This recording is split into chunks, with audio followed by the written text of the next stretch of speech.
The Karen Show. The Karen Show. The Karen Show.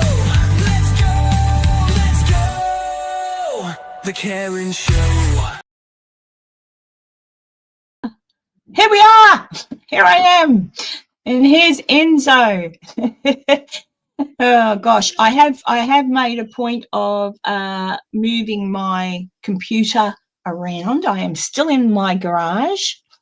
I shouldn't have any issues with my internet, but I moved it around so that if the girls walk into the garage, we may hear them. They may bang a cupboard, but they won't be seen. So You're not everyone in the forest right now? That looks amazing. Hey, yeah, I'm in the forest. That's right. Yeah. That's right. Like I'm in the bar. You're in a bar, I'm in a forest. Yeah, so there you go. Hi, Rudy. So hang on, I'll just go to the comments. There we go. Hope you're doing well, Rudy. Hope you're doing well. At least you're here. So that's a start. Yeah, Enzo and I are just going to chat. I've invited a few people along today to chat if they want to come in. But yeah, it was last minute to think to invite them. So it's my bad. A friend of mine may call in, Drew from Drew's Adventures. However, as I explained to Enzo before, Drew, Heather and Werner went out last night investigating an abandoned property.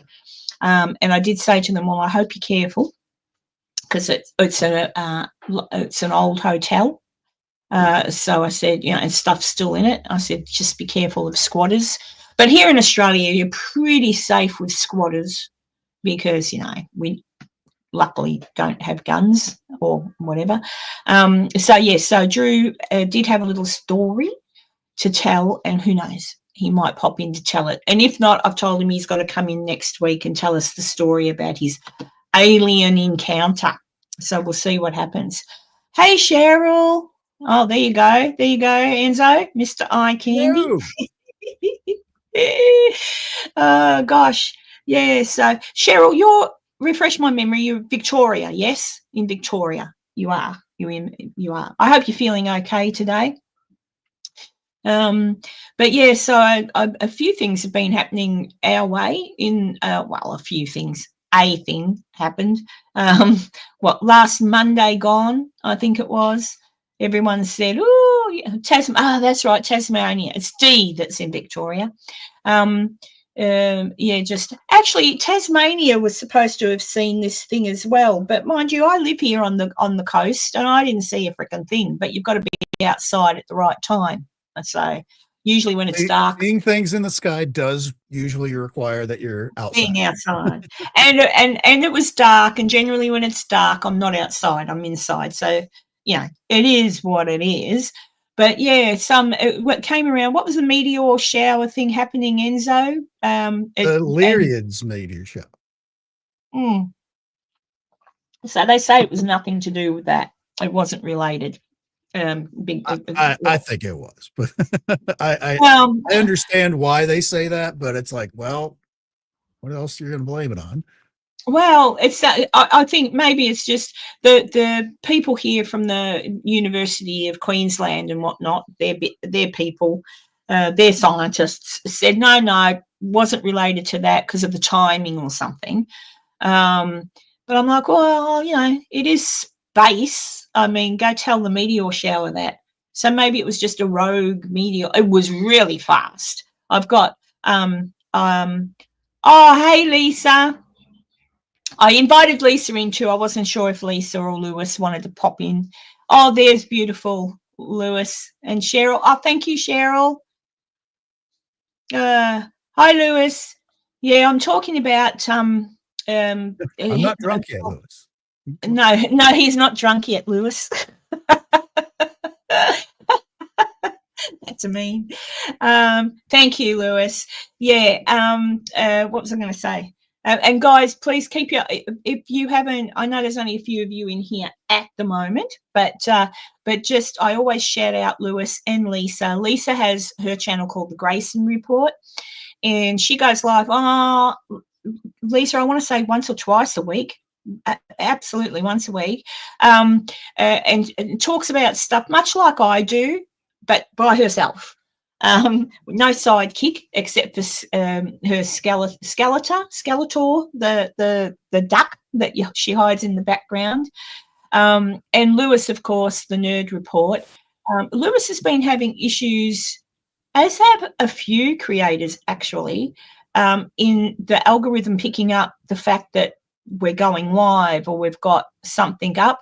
Now, when I had my channel before I took that big break, the algorithm was reasonably kind to me, and most people, if I put up a video or whatever, would see that I had put it up. Like I'd get a few views. Now, not so much. And Lewis, he's always on, always. And yet the algorithm isn't kickstarting his channel either. So I don't know how YouTube does what they do, but it's very annoying. I don't think they know either. It's always no. So Lisa, while you're at work, have a great shift.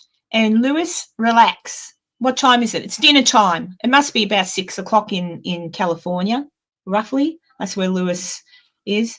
So sit back and relax. Telegram. See, I haven't got Telegram, Lewis. Maybe I should. I don't. All these apps I've got.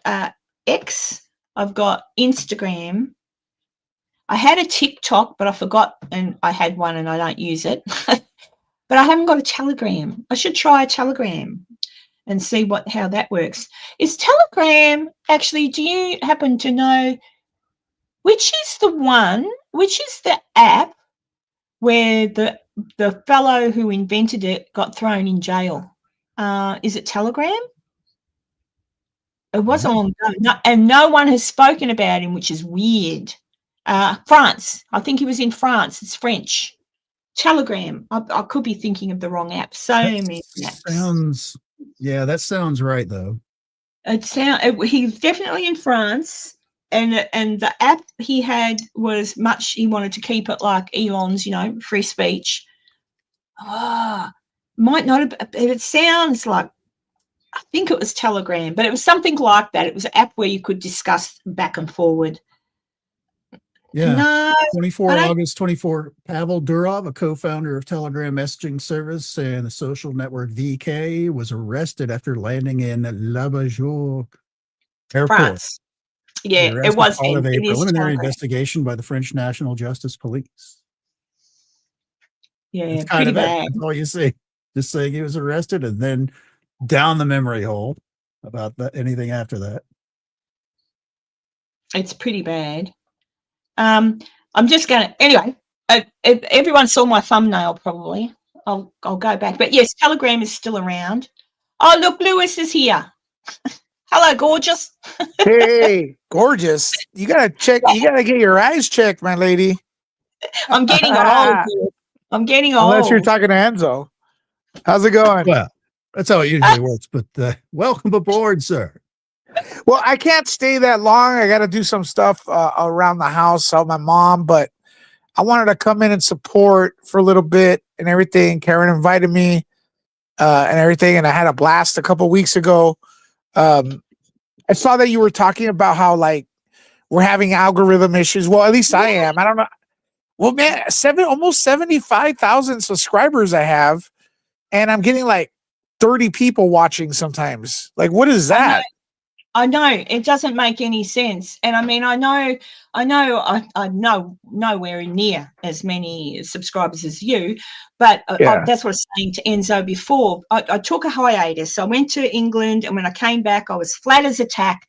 I had no enthusiasm to do anything, and I did leave my channel alone, right? My fault. Yeah. However, I'm back and I'm trying. But every time I put something out, people aren't even seeing my notifications.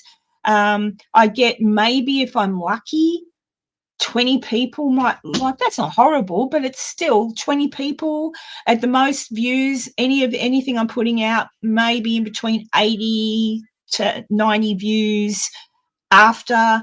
And I noticed the same thing with you, Lewis, because you work nearly every bloody day. Like every day, there's usually something that you're doing, and you work Yeah. damn hard. And when you look, like you say, you look at the history of your channel with all your subscribers, even like Andy or gosh, what's the other girl's name? The English girl, I've gone blank. But Steph, even Yeah. them when they're live, they'll throw to you, and then that's when you get quite a lot of people watching, and that should spark their memory to go, hey, why aren't I getting notifications about Lewis? Because a lot of them are your followers too. And Well, it's the thing is this, even like if you do per capita, Andy's views are not that good. For Popcorn Planet, they're good if he had 100,000 subs, but he has almost 1 million. And when he has 1 million subs with 2,000 people watching, what is the percentage there? It's not even 1%, of the subscribers. He should be flying. He should have like 20,000 people watching when he's live. Instead, he has 2,000, to 3,000. So they block him as well. You know what I yeah. mean? And I They think, block him as well. do you reckon, Lewis, do you think it's because sometimes the subjects that are approached, like sometimes, like when you're doing car chases and stuff, Yeah. guaranteed there's views. People go, oh, a car chase. Not But really. Not really. Not anymore. I mean, what, You- 100, 200, that's not really that much compared to like 75,000 subscribers like I have. I think it's just because it's so over the top that it attracts people. But if 75,000 subscribers, like that's what I'm almost at. If everyone gets notified by accident, there should be 2,000 people there by accident. Oops, I accidentally pressed the wrong button on the phone, and it was a notification. 2,000 people show up, not two. But the thing is, this platform, it's what happens when they get too big. They don't really care about the people. Also, monopolies are bad. It's kind of like people are going to Rumble and TikTok. The reason TikTok is so popular is because there's a perception of engagement. It's not because it's good. It's because the kids are on there. People are on there and they're seeing that. TikTok will actually say, we're notifying people right now that you're live. Like with YouTube, it feels like the more content I make, the more people unsubscribe. With other platforms, it seems like the more I put in, I get it. I get people subscribing. So it's like at least you're getting something. With YouTube, you got to be careful what you post because like you lose people. And then I know I'm talking too much about this, but check this out. No. Yeah, it's a good time to talk. Yeah, if you say, hey, I got Rumble, people will say, well, that's right wing or whatever. And it's like, no, it's not. That's propaganda by this platform to scare people from using other platforms. Because I could go over there, I could go on Rumble and talk about Mary Poppins if I want all day, like that, the Mary Poppins channel. And it doesn't mean it's conservative. Show movie clips and everything else over there and not get smashed like you do here. Yeah, legally, you could have commentary on movie stuff. I mean, playing the thing without commentary is it's basically illegal. But YouTube will ding you just by like some random person claiming they own it. Karen, you got to be careful too, because if you're gonna talk about UFOs, I've been hit with copyright claims from people who take UFO pictures, video, and they claim they own it. Oh, great. Yeah. So that's another thing I decided not to, I did Bigfoot images, video. Yeah, I saw that. I watched that. Yeah. Yeah. With commentary and everything. And then later, like, oh, this is, belongs to someone. It's like, okay, but I had commentary over it, But again, monopolies are bad and stuff. People need to spread put the eggs inside different baskets, Yeah. So well, I do have a Rumble account. The only thing that I find, because I'm so used to using YouTube and how it works, when I go over to Rumble to look at it, it's a little it's different. And I'm Yeah. like, oh, so I've got to teach myself how to use it. But the only thing I like about Rumble is you can say certain words on Rumble that you're not allowed to say here on YouTube. And Yeah. I just think, ugh, I'm at the end of my tether with YouTube. It's kind of like just really, really stupid. It's Well, there was just, a time I was on YouTube. I was getting 1,000, 2,000 views for lives, and I was like, and it's like, I don't know how YouTube's management doesn't understand. The more views I get, the more views we get, we feel like we're getting a return in our investment, and then we want to up the quality. We want to bring guests. We want to bring better content. We want to bring better cameras because we could afford it finally, and it's actually better for the platform the better we do, because now we're like relying on YouTube to say, hey man, the better we're here, the more people respond. But YouTube doesn't really do that. What it does is, and there's a lot of videos here, tutorials claiming that if you do this, you'll beat the algorithm. It's like, I don't want to worry about algorithm. I want to make good content. I don't want to. You should be able to stand on your own. If you're not making good stuff, then people aren't going to watch, and then that's what you would expect. But and you know how exactly. You know how you're making good content, because I know I'm making good content. I know I am, because the people I have keep returning. Yeah, it's like a restaurant. If the food sucked, they wouldn't come back, right? Exactly. So YouTube should promote our channels. You two are here. You guys are doing, and I appreciate everyone in the comments. You guys are doing your show, and you want to do this. You want to bring more content. And it's just hard here. It's getting harder and harder. I don't know what they're looking for, guys. Well, and it's funny, like I go live once a week with Enzo, and sometimes I do a random live, but I try to put videos together of places I've been and visited, historical, like I like history, right? So I'll do a historical video on something, and I'll work really, really hard, and I use the editing program I pay to use. Then I'll upload the video. Then everything looks all right. Then YouTube hits me. Big mistake. Sorry, Karen. Big mistake. Trying to make a good quality production gets no views here. No. You have to, right? Is that where you're going with it? Yeah. Is that where you're? Yeah. I get the regulars. bless them all here in the chat. There's some regular ones there that click on and will watch. But the click view, like you can tell, because that's the thing you can see. So people will click through it really quick, and then I'll think, oh, they've clicked through and missed, or they haven't even watched it and they've missed the best bit. And then I worked hard. Some of my earlier ones, I used to do a lot of animations. The animations would take me a good week to make, and then I'd put for a matter of like 20 seconds, and then I'd put together everything else, and then no one will watch it, and I'm like, oh. Yeah. No. And then it's like, I'll say, hey, we got UFOs. All right, cool. Here's reporting on UFOs. You get 1,000 views, 2,000 views, sometimes 5,000 views. Cool. Wow. So I'm gonna go actually to the planet Krypton and actually bring an alien back and make a big production out of it, guys. As a payback. Cool. I get the aliens. I talk to them. I interview them, and I spend a shitload of money. No one watches the video. Yep. You know what I mean? It's like, I know exactly what you mean, and that's why, the people that watch me religiously, like I watch you, like I know what I'm getting when I watch Lewis on the Nerd Report. He'll pick some random subjects.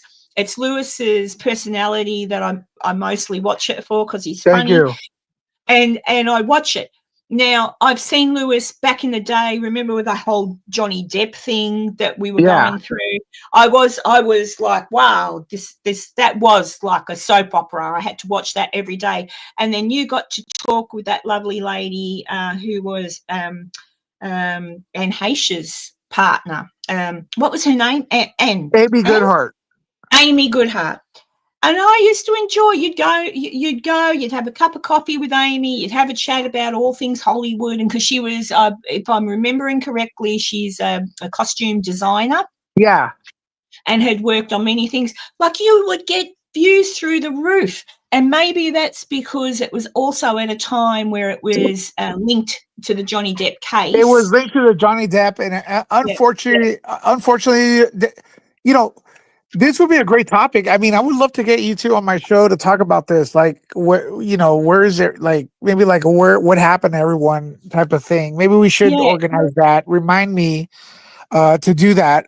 It's a good discussion because the people, the viewers from back then are a little bit to blame as well, because I feel that if there's a negative aspect to the news, people click. If there's something positive, they don't click. And with the Johnny Depp trial, it was big, but people wanted to hear how Amber Heard was hurting Johnny Depp physically, mentally. They wanted to hear that. They wanted to hear how she was getting hurt as revenge. As soon as I started reporting about how Johnny Depp won and how great he was doing and how he's going to do movies, the views went down. People a lot of people, they're not concerned about Johnny Depp's well-being. They're concerned about the drama. I call that out. They're not really fans of movies. They're not really fans of his films. They don't know they can't tell you what movies are, maybe just a few movies he's been in, they can't tell you who directed them. But I notice if there's a negative aspect, if there's a tragic aspect, people want to watch more, and that's the audience's fault as well. People love drama when it comes to that stuff. And when you get like a group of shows that are doing kind of similar commentary on kind of the same thing, they'll actually even show up on each other's channels sometimes. But then almost like a wrestling bit where it's like, oh, now this person has a beef with that person, which creates a whole thing, and people start tuning in to watch whatever this beef is. There's beefs between YouTube channels, you mean? Yeah, that happens. It happens. That happens as well. I'm happy from my perspective as a viewer, as a YouTube viewer, in particular, and I'm sorry to keep referring to you, Lewis, but in particular, no, it's okay. Nerd Report. I've always watched.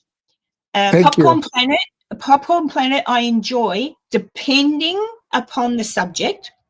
Depending, there's not some subjects I don't enjoy so much. But what I really liked is that when you would go on with Andy or Steph, or you were all together, it was fun to watch. And even when you would kind of not agree with Andy, it was still polite. It was still like you're still all friends. Like nobody it was still okay. It wasn't horrible. And it was fun to watch the lot of you get together. And I just really watch the Nerd Report every now and then. Something on Andy's. Thank you. Well, in regards to Andy's, like he's like someone like the way it's someone to look at of how to grow up a YouTube channel, because like I've said it for years. He's not tied to a corporation. He's not, so he doesn't get that boost. The one thing is, like, people will notice, like you just said, it's like holding on to a topic and keep talking about it. That's what the algorithm likes. It has to be the repetitive. He does deviate from talking about Blake Lively, for example, right now, which I find, like, I can't stand Blake Lively or Justin Baldoni. I think Justin Baldoni is a creep. Like, he gives me creep vibes. That being said, it doesn't mean I like Blake Lively either. I'm just saying, hey, I'm just calling it like it is. Justin Baldoni reminds me of a cult leader you will find in Scientology or something, right? Like, men are bad. Men are bad. It's like, well, you're admitting men are bad. What did you do to her then, man? Because men are not bad. You're maybe, speak for yourself, dude. You know what I mean? Yeah. So that's the thing with him. But Andy's smart, because he has to do that to keep going, because as soon as he starts reporting about other stuff, people don't watch. He wants to put positive stuff out there. But when he does, people don't click on it. People don't watch, and that's what happens. It happens, and I one day you're going to have to do. I would love to know whatever happened to Amy Goodhart. She's in New York. Yeah, good on her, and I hope she's all right. When I was in America, I went to where Anne Heche had been interned, but there was nothing Yeah. on her grave. At that time I got there was nothing on the grave. Like, there was no marker. We just knew that's where she was. And I remember thinking about that whole thing, and because a lot of people, honestly, a lot of people didn't know that Amy and Anne were a couple. A lot of, and it I wasn't, and it, honestly, I don't even know. Like, I don't know you're what not sure I never ask people about their what kind of relationship. relationship or anything like that. So I couldn't I mean, really speak on that. they might have just been good friends, but they were, Yeah, but either way, I just remember at the time thinking how sad. That was a horrific, horrible event.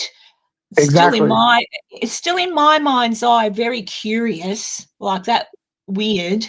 Um, but it happened when it happened. But yeah, it'd be nice to. Well, if she's in New York, that's good. That means she's working and she's functioning and she's happy. So that's great. But she had a great personality, and you and her together when you'd have a cup of coffees was always a nice giggle. Yeah, Every I now mean, and I then. thought of her as a sister, and but I guess LA got too expensive or something, and everything there. We had a good thing going, and but LA's expensive. So, and then she's a New York girl, and maybe she got work there. I haven't talked to her in a while.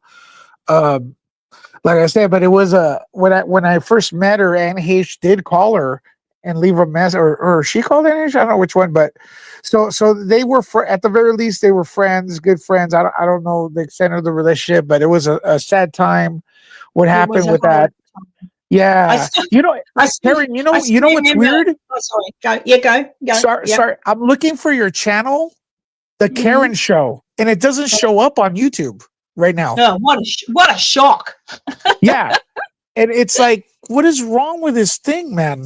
You know, I it know. is just It's just really weird. I was just going to say that I remember watching you talk to Anne, to Amy one day, and she was in her apartment, and you asked a question, and someone talked off to the side, and Anne Heche jumps in and jumps in next oh to yeah, yeah, yeah, her and yeah. goes, oh, and I'm like, oh. For those of you who don't know, obviously people should know, I hope, who Anne Heche is. But Amy Goodhart, that's probably not her real name, but if it is, it's a cute name. I think it is. It could be. It's a It nice is. name. I'm not sure.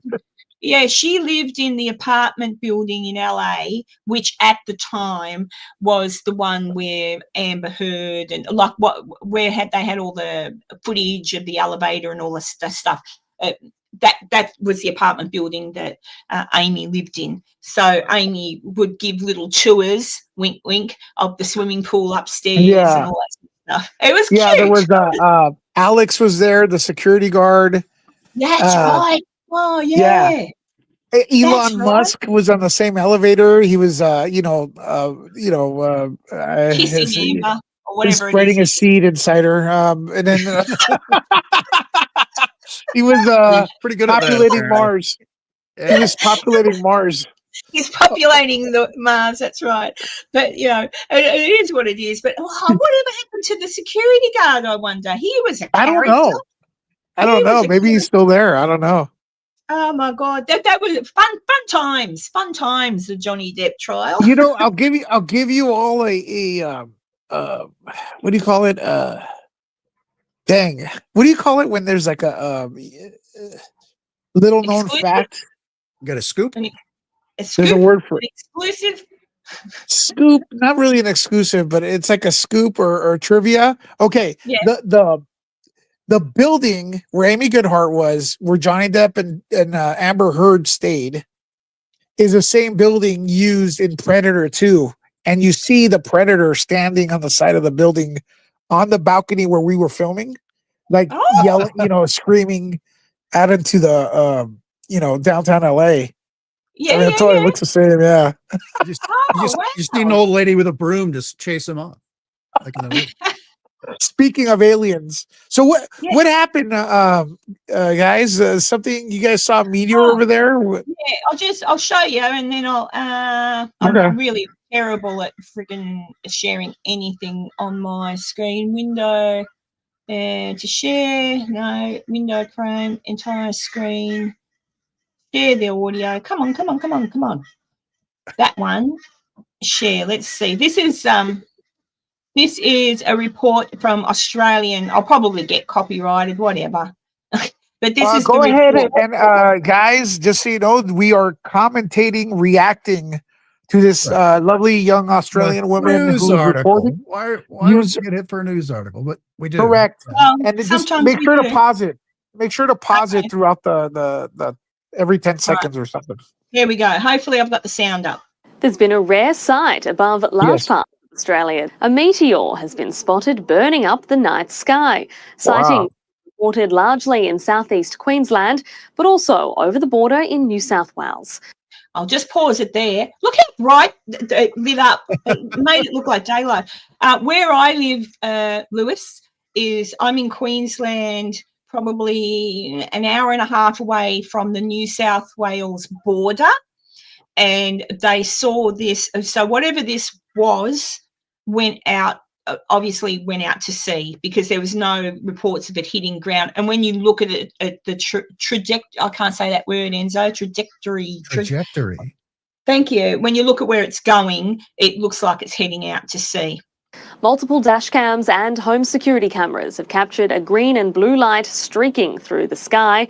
Some residents also claim the meteor crashed to the earth near Stanthorpe in Queensland, reporting a loud boom and homes shaking. The loud boom was the what do you call it? They didn't crash on land. What do you call that? Where the sonic boom, basically. Sonic boom, yeah. And sonic booms, I've lived on an Air Force base, and when the jets do the sonic boom, yes, your windows and house shakes. But that's because of the speed, right? Or is it because it was entering the atmosphere? I think it's speed, isn't it, Enzo? It's going, when it's hitting the atmosphere, obviously it's slowing down because it's hitting the atmosphere. It's that this particular one was around like 40 kilometers a second. So that's pretty fast. And that's Enzo, how large is this? How large is this object, do you think? This particular one, they're saying, is about the size of your fist. What? What the hell? Wow. Hang on, let's see the end of it. Believed to be part of the Lyrid shower, which happens every April. Oh, there you go. The Lyrid meteor shower, basically whenever a comet circles around the sun, we see the big tail coming out and all that stuff. It leaves behind a lot of debris, all that stuff you see flying off of it. So that's all a lot of, when you're seeing it in the sky, that's a lot of gases that are frozen on its surface, but as it gets closer to the sun, it melts off, forms into a gas. You see the big, beautiful tail. Well, mixed in along with that, because a comet is kind of like a big, dirty snowball. There's little chunks of stuff, all ices and frozen gases and everything else. So that, basically it's what you're seeing for the meteor shower, where you see those quick little streaks. That's basically like sand or small pebble sized stuff. Jeez. For the most part. And it's, of course, it's the earth is moving, it's moving. Basically, it's traveling like in the 10 to 14,000 mile per hour type range. So when it hits the upper atmosphere of the planet, it's like hitting anything else. If you're on a motorcycle that's just parked and you throw yourself onto the pavement, you're not really going to get that hurt. If you throw yourself off the motorcycle at 120 miles per hour, you're going to get ground down to bone. It's the same idea with, basically just pieces of debris that are kind of floating in space. Earth comes in, the gravity attracts it in as you're basically, the earth is moving through this cloud of debris. And you just see that shower of sparks in the sky is because it's moving so fast. Yeah. It just burns, it just vaporizes. It's weird. Big Ben here just says, to me it could be space junk of some kind, but if you ask tinfoil hat people, they will say a UFO that's crashed into the ocean or landed in the ocean due to underwater base. But I say space junk. I think, I think it was just space junk. Sorry, go ahead. No, go ahead. No, I was just saying I think it was definitely space junk. Oh. So, But Yeah. it turns out there are some UFO people that are saying this is because it turns out the alignment isn't exactly right. You've got your cloud of debris in space, and Earth is orbiting through it. Basically, when this came down, whatever the local time was, basically, because if you've got the Earth going through the debris, the backside of the Earth, it's all hitting like this front side as it's kind of moving through it. That's why all the different meteor showers are named after different constellations. Basically, that's the constellation that you would be looking at straight on as you're moving through the storm, that debris. So it seems to radiate out of that one particular constellation from your viewpoint on Earth. Yeah. Basically, Australia was on the backside of Earth when that came down, which means that all this debris would have had to have circled around the Earth and then hit on top of Australia. Is it possible to do that? Yeah. Is it likely? No. So that's why this is a little different than just your average. Because of course, any kind of meteor shower like this, like the Lyrids that we're going through, occasionally there's going to be a chunk that's not pebble sized and burn up quickly. There's a few chunks and pieces out there. I do wish it was a UFO, folks. If you guys think it was a UFO, but I can't see any scenario where it looks like one. It just looks like a piece of rock that fell. That made a lot of light, which was fascinating to look at. And it's kind of scary because I'm wondering, what if there was one that's like a massive size one that fell, like that, like what would it do? But again, it doesn't look like a UFO to me. I mean, if you want to say it's an unidentified flying object, sure, but it doesn't look I don't know. I wouldn't put it in that category. The biggest takeaway I got from that video is, oh my God, Australian women are super beautiful. Wow. That's right. All Australian women are just gorgeous. I think a little bit more than that. All the hosts. Look at Karen right there. Woo. That's right. Look at me, and I'm old. I was thinking too. My internet has been playing up a lot. Maybe it was one of Elon's satellites crash landing. Well, I have a question. I have a question for both of you, though.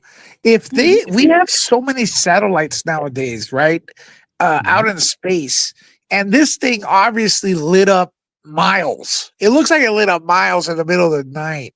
Where's the video from outer space of that through the satellites? These satellites are constantly monitoring, aiming cameras at Earth, and also these so-called UFOs.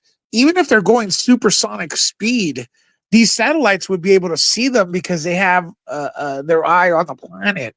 You know what I mean? So they're looking at it. They're looking at the entire planet as through a scope, which is making it look smaller. So you'd see a supersonic object traveling. Obviously, where the satellites at? Well, it's a good question. As far as you don't see a lot of satellite imagery during you might see like the ISS going over like the poles during a solar storm where you see the aurora and all that stuff below, which is amazing. You've never seen those. But it was about 6 or so months ago. Someone was interviewing Elon Musk and they were talking about Starlink and all that. And the question of aliens came up. He's like, hey, look, I've got like 30,000 Starlink satellites circling the Earth right now, and they all have like cameras on them. I think if something like that was coming and going, we would have caught one on one of our cameras. Like, no, aliens, that's not a thing, Yeah, that's crazy. You know what's crazier? I want to see somebody support Karen's show, send in a super chat. This is not my channel. I'm just been asked to be here. But you know what? She works hard, like really hard for years. And you know what? First person to donate $1 or something wins. Okay. What do they win? They win. What do they win? I don't know, but I see like 20 people in here and you got bills to pay. We all got bills to pay, but this is just so she knows that her time is appreciated and everything. She could get some coffee and some lunch. You can subscribe, hit the membership, buy a membership. Do you have memberships on here? Yes, yes. I've got Buy a memberships. membership for yourself. I dare you. Yeah, Or and send in a $1 super sticker. I don't care who's going to be yeah, first. let's see. Yeah, I've got some lovely, as you do, as well, Lewis, and as Lisa does. I've got the people that support me every month, and that's lovely. And I always say to them thank you, because when they pay me my membership, much like you and everything, it goes towards what we do. So Yeah. for me, it goes towards all these. I've got so many databases that I use for my research, but I've got to pay to use the database. If I want particular pictures or reports. Oh, I see something. I see something. Just for Lewis. Well, yeah. Hey, Karen, don't forget to send me my cut. I'm just kidding. Thank you so much. Here, Lewis, this is what I usually play for someone who's given me a super chat. Hang on, I'll just play it.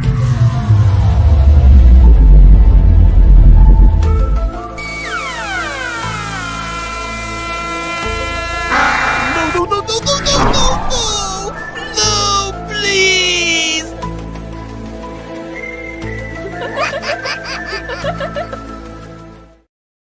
That's so cute. I love it. Can we have some hard? Is it Cheryl? Yes, Cheryl. Give everybody hit the hearts button. Or Yeah, let's Cheryl stepped up, folks. Let's see who else steps up. I mean, again, it doesn't have to be that much. It would be appreciated, but it could be $1, whatever. And obviously, look, we say it's going for coffee. It's not. It's not even getting the coffee. She's reinvesting it into content for you all. That is awesome, Karen. Thank you. Oh, thank you, my I don't know, a publicist. Lewis is. Well, I know you don't want to remind people that you have built. Hey, it's boring. I'm a co-host. I do that for you when I go into your chat. That's generally why I always buy Lewis a coffee. Yeah, because sometimes people forget how hard we work, but Cheryl, you're a member too, so thank you. Yeah. It's not forgotten. But so Lewis, what have you got coming up this week? Anything interesting? Well, I've been planning. Maybe we could get Enzo in there too. I don't know where Enzo. I think Enzo went to the bar to get a drink. What happened? Oh, okay. Looks like it's all right. It's been so long since she did that animation, she forgot the bit. Oh, the bit. That's right. Where's Enzo? And then he gets. Oh shit! That's awesome. Listen. I want to make a video, and I want to ask what happened to the Peru aliens. And I want to go over those videos from like 2 years ago, and everything, and just go over that. And then there's also the case with Carmelo Anthony and Austin Metcalf, the kid that there was the stabbing. Yeah, go with that. That's big. People want to know about that. And then we'll just see. I know the Diddy trial starting, but these cases, I don't want to sit there and read court filings for 2 hours. That's boring. Okay, like you want to see action. Are they allowing cameras in with the Diddy? Sorry, are they allowing cameras in with the Diddy trial? No, they're not. They are not. No. Yeah. Nah. They're not. Oh, you know what's going to be big is, folks, and if you can, shameless plug, go to Nerd Report if you're interested in that. The Idaho 4 case is about to begin pretty soon. That's Brian Koberger. That's the guy that is accused allegedly of ending those 4 college students in Idaho. You remember that? And now is that going to be live? If that's going to be live from the court? Yeah. Ooh, that'll be super interesting. I want to see what happens there, because that's just gotten so confusing, and it's taken. It seems like it's taken forever to get to court. One of the defense is he has autism. They want to use that. It's like, dude, listen. if this guy's guilty, don't use autism as a don't make the people with autism look bad like that. Come on, Yeah. get some You know, class. like, Get some like, class. no, I can understand if someone has autism and it's difficult for them to understand something that's being relayed to them, because that can be a thing. But being autistic doesn't make you go and brutally murder people. So No, yeah, it's ridiculous. they better not be using that. As a mother of children with autism, they better not be trying to use that, because Well, just that's no good. be prepared. They are. It's already out there. But you just gotta like be like water and absorb the impact, and because if you're like a rock, you'll break. So be like water. It's Just let it. the art of war. Or let's martial artists. You have to be like water to go with the punches. People use any excuse. Saying you're autistic, and then that's the excuse for probably ending these people. Yeah, and Is ridiculous, insulting, and it's not good. Well, that'd be interesting to see what they come out with there, because so much of the evidence that was around that case also was sort of a bit confusing. Like, one minute they've got, we caught him and he's with his dad in the car and he's definitely done it, and then we've got the knife, and then we've got some other evidence, and then the evidence about the young girl that didn't die and was there, and he looked at her and then walked right past. Like, none of that to me makes sense. None of it. I can't quite. In a way, for me, it does. It's because, look, like we're watching or we're learning about it after. Like, if I saw a weirdo with a mask walk through my living room, as a tough guy, I'd say, yeah, I'd knock him down and kick his ass or whatever. But honestly, I'd probably freeze. Imagine 4 a.m. in the morning. You're half asleep, probably a little buzzed from a couple, and like these kids were, and this guy ends your friends next door. You don't know that, and then he just walks by you with a mask. That's kind of like a shocker, like. What is the real response there? What is I think until it happens, we don't know, Well, I know when I was 18 years old, I lived at my grandmother's house, and we had a caravan, or you call them caravans in America, don't you? Like, I had a caravan, and the caravan was in my grandma's backyard, right up against the house, in a little corner. But one morning I could hear noise, and I woke up and it was still dark, and I could hear somebody walking around my caravan, and I'm like, what's that? And I knew I was in my grandma's backyard. I should be safe, right? And I got worried. But I stood up, because in your brain you think, oh, maybe it's someone from inside come out and they don't want to wake me. I went to walk towards the door, and all of a sudden the door shook, like someone was trying to get in. And I could see through the door, the little slots in the door. I could see a pair of legs, men's legs. I'll tell you how I reacted. Not the way I wish I had have, as in open the door and kick his head in. I couldn't breathe. I couldn't scream. I couldn't move. I was frozen for it felt like 5 minutes. I was probably frozen for a good minute to a minute and a half before I could start breathing again. I couldn't speak. And I got enough courage to say in a very shaky voice, whoever you are, go away. But it didn't sound like that. It would have sounded like, yes.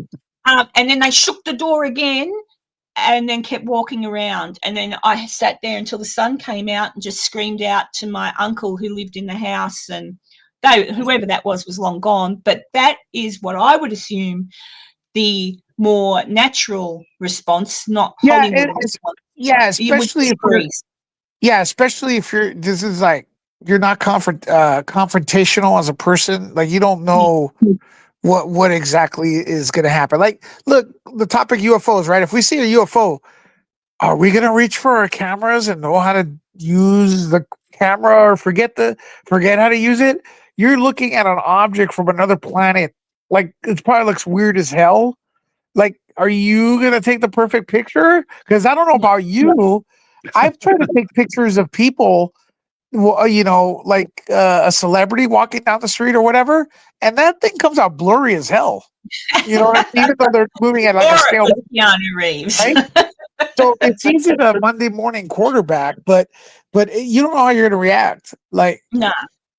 And I think you're right, Lewis, in that a lot of people watch TV, watch movies, and all that sort of thing, and think and see in the script it's written that there's a reaction, and they pick up a baseball bat, or they quick click and take the photo of the UFO. In reality, human beings, our natural survival instincts hit in, and we either run like hell, or we can't move at all. We're just frozen. We freeze. The freeze is pretty common for kind of everybody, because especially if you're seeing something you don't understand or you think is just weird, and you're trying to basically noodle it through in your head. It's like, what is this weird light in the sky? Is that Kurt Russell? Is someone at my front door? Bam. It's whatever those scenarios are. You're not gonna do the action, star thing. You're gonna do the dog that heard a weird noise thing. Go like, what the hell was that? Yeah, I will say though, as a mother, and always, unfortunately, I've always been in the position of being a single mum, right? Other than when my boys were tiny, I've always been a single mum, and I can remember hearing a noise outside, and I don't know about other mums, and this isn't a female-male thing. I'm pretty sure men would do it too, being fathers. Something a little bit different happens when you're protecting your children. So although that instance where I was 18 and I froze, I would have been, I want to say I was 30, 31, and I heard noises in my backyard, which made me feel like someone was trying to break in. My boys were asleep in bed. They were 6 and 7 years old. I had a baseball bat. I went and grabbed my baseball bat. I called the police first and said, hey, come here. Back in the day when they arrived within 5 minutes, that doesn't happen anymore. And I went out the back and I had the bat and I yelled and I said, come on, you bastard. I'll frigging give you a what for? And I did. And I wasn't frightened at all, but I was protecting my babies. The policeman yelled at me later, though, and he said, while you were doing that, someone could have been hidden behind the door and gone inside and killed your babies. Don't do that again. So I think the police are more used to confrontation, so it's like that place is different. Yeah. But I did act out of the ordinary that night. But it still took me a minute till I found my baseball bat. Like back in the day, like I used to be a martial art instructor, and I used to be in class for 5 years. I was like Monday through Monday to Sunday, like every day. And I was so used to confrontation with other human beings, like, because we sparred all the time. We had like, simulated attacks, whatever. So when I go on the street and like somebody would, somebody try to mug me or something, I would be like, nah, dude, you're going up against a truck, bro. Like I knew exactly how to act. But the thing was, because I was used to confrontation, people like the Brian Koberger, that girl, she wasn't used to confrontation, so she froze, right? When I first started martial arts, I'd freeze if somebody would try to bully me, right? Because it's like, oh, I don't know what to do. But then later you're like, since you're years doing it, you're like, okay, I'm used to confrontation. This is not new to me. Every time there's something new to you, you're gonna probably freeze. And the cops knew what's up, because the cops probably saw people that were hiding or whatever, Yeah, and that's the thing. You change, like when I did martial arts for a time too. I got up to brown belt karate, but then my knees went. As a female, I found that doing martial arts gave me a false sense of security. Was it false? As in, I knew I'd be able to do something, but you get a little bit of an attitude. Like I'd have a bit of an attitude, like, what? What did you say to me? Was it false or maybe real? It depends, But yeah, maybe. It kept me fit. I was pretty fit when I did it. Yeah. Well, listen, I gotta get going. But thank it you was for calling in. amazing speaking to you. Yep. And the other day I was on and I stopped my video and I noticed you were on, and I apologize. I should have rated you. So please let me know when you're on so I could rate you if I can. Yeah, that must have happened. I was was that just the day yesterday or something? It was Anzac Day here, well, like our version of Memorial Day. That might have been. The problem is like I'm not getting notified, so I didn't know you were on. Okay. So I'm gonna promise until it happens, but I'll try to rate you unless I'm committed to something else. Yeah, no Our worries. future shows to give you a little bit of a boost, hopefully, and help the Karen show out, because I love your channel. So Thank you, Lewis. And I love you. I love your channel. And give it Lisa a hug for me. And what's she call that skeleton duck again? What's its name? The skeleton duck? Skeleduck. Yeah. If anyone goes to Lisa's channel, Grayson Report, when she's live, she's got a little duck, which is just a skeleton, and she hides it somewhere in the back. And I swear to God, I still haven't found the bloody thing. People see it, I can't see it. So it's kind of a bit of fun when she's live. Well, thank you, Lewis. Thank you so much for popping in, and have a wonderful. It's Saturday there for you, so have a nice Saturday night. And I'll talk to you again soon. And yeah, if you want to talk about the Peru thing and the alien thing and stuff like that, shout out, because Enzo knows heaps. He knows heaps about that. Thank you so much. Bye-bye. Yeah. Okay, see you, mate. Bye. Bye-bye. There you go. There he goes. Oh, Lewis, he's a lovely man. Let's see. Someone said, where are you, Ian? There we go. As a former professional photographer who witnessed a UFO, I can confirm my first instinct was, that's weird. Then it buggered off. That's the thing. See, when you're out and about, nobody, like my phone's next to me here on the computer. When I go outside, if it's not in my hand, it's in my pocket. I don't carry a bag. But if you look up in the sky and see something weird, that is exactly what you do. You go, oh. Yeah, you're going to sit there and you try look and for a minute, process and it your for a brain few tries to seconds. compute, Like, and then bird? generally Is that by the and generally by the time you go, oh shit, you know, by the time you get your phone out, unlock your phone, go to the camera, go to the video, it's gone. But So, much like your examples earlier, like with martial arts, that's a practice thing. You know what to do when that scenario arises. You don't, unless you're practicing quick drawing out of your pants pocket, your cell phone, and to get up there to snap that picture, you're not going to capture that UFO or celebrity sighting or whatever it is. I'll start feeling better soon, Julie. Hope you mend up well. Yeah, well, it's exactly what it is. Like, no one really knows. That's why sometimes people, you know, someone will tell a story and then someone will go, oh, well, why didn't you do this? Well, because the brain does what the brain does. Either you're experienced in something and boom.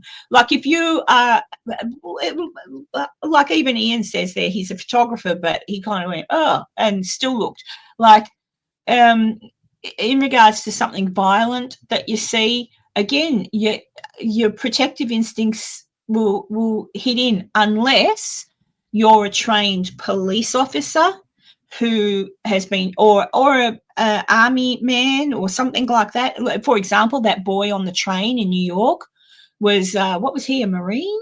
The young bloke that grabbed that guy.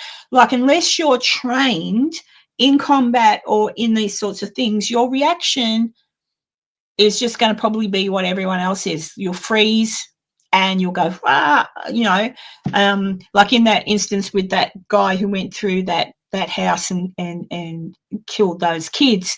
That girl's probably lucky she did freeze. And I still can't work out why he didn't hurt her. He mustn't have seen her. He must have been in such a frenzy. I don't know. But it'd be very interesting to see the outcome of that case. And if he has autism, well, whoop, he's high functioning and he's fully aware of what he did. That's not an excuse, all right? Not an excuse. You know, now, if he was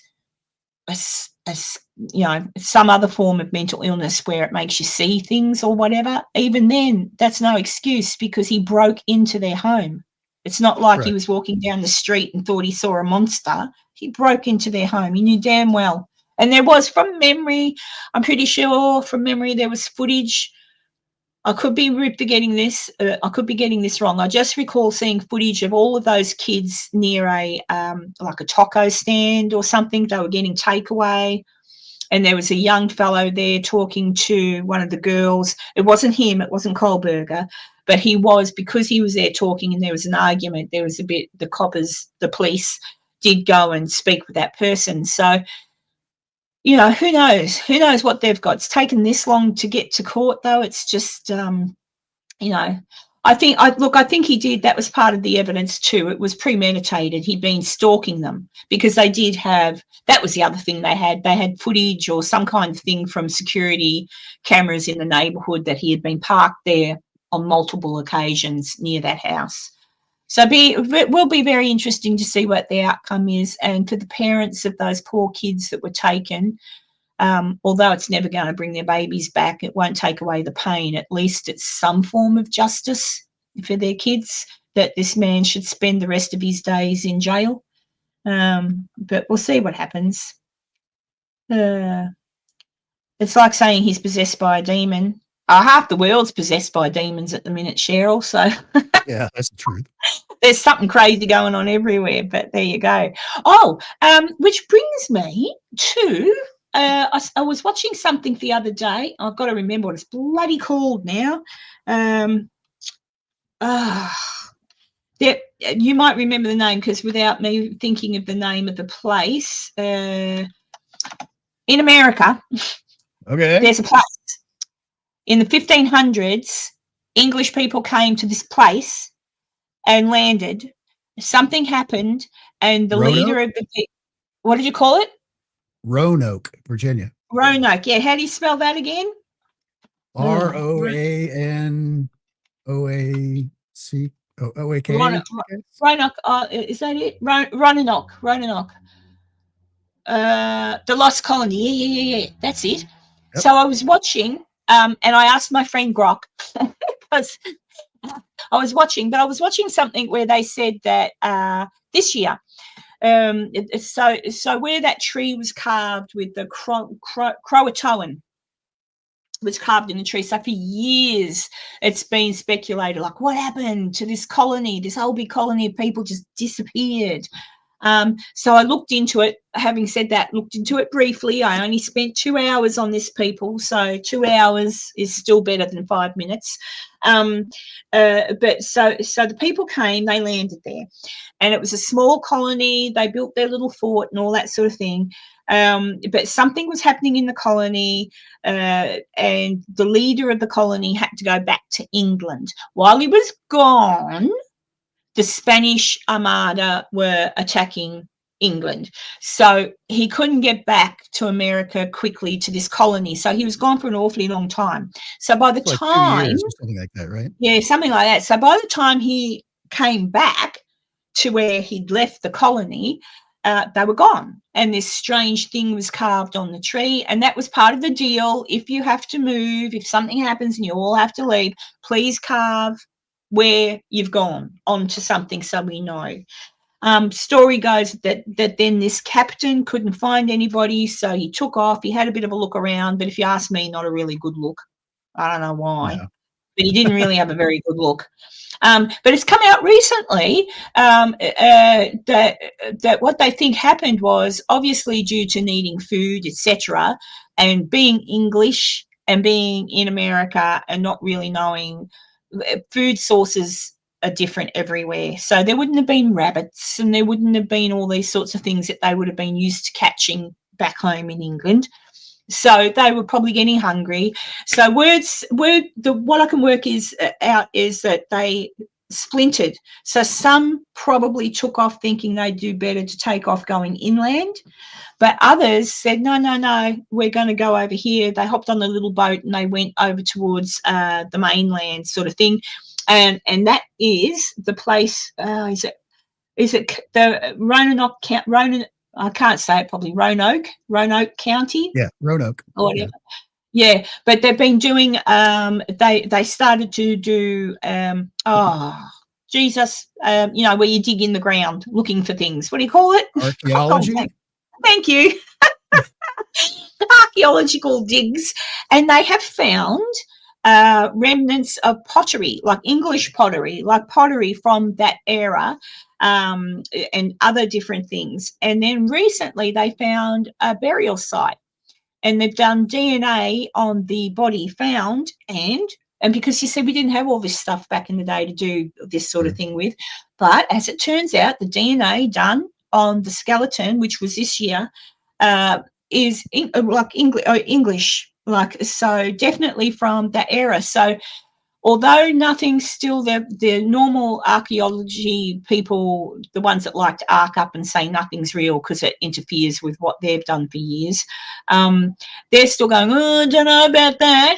But it's feasible. It makes sense. So possibly the mystery of that is solved. It just means that at the time, but I think also what year was it, the 1600s that the Mayflower came? I think so.